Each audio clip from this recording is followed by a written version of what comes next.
不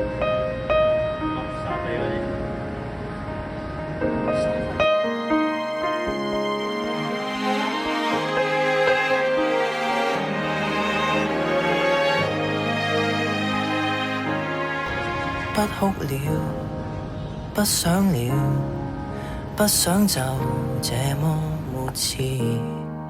若需要，亦不要，沒有滄桑的戀愛史，只怕根本我願意要撫摸過每根刺，要給火花灼傷到極致。難道我要證實每次真的如此在意？不可以，總可以將瑣事當天大事，那樣堅持，那樣不智，卻又知沒有結束，不會開始。這次傷心到下次也應該再有幾次，也許一想起某某事唯一可中意，才來害怕無下次，其實多麼諷刺。若覺得第一位最愉快，為何上一位不釋懷？誰亦在反覆錯愛之旅捱大，沒法想下一位的生涯，寧願能白首，還是罷手，彷彿怕無憾變老得很快。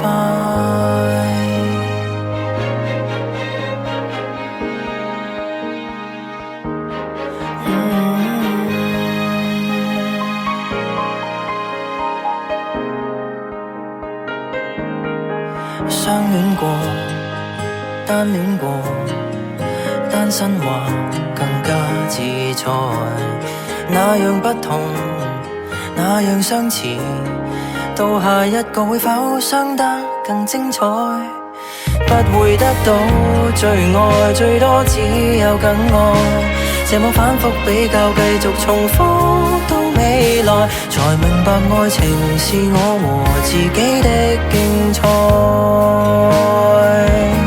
若覺得第一位最愉快，為何上一位不釋懷？誰亦在反覆錯愛之旅捱大，沒法想下一位的生涯，寧願能白首，還是罷手，彷彿怕無憾變老得很快。未結識到你，竟已先鼓起捨得的勇氣，放下的志氣，不想找到你，就像前度在一起。期待順序遇着下一位的你，至少將漫步從容地別離，就算一說起記起，別再和前度比美。若覺得第一位最愉快，為何上一位不釋懷？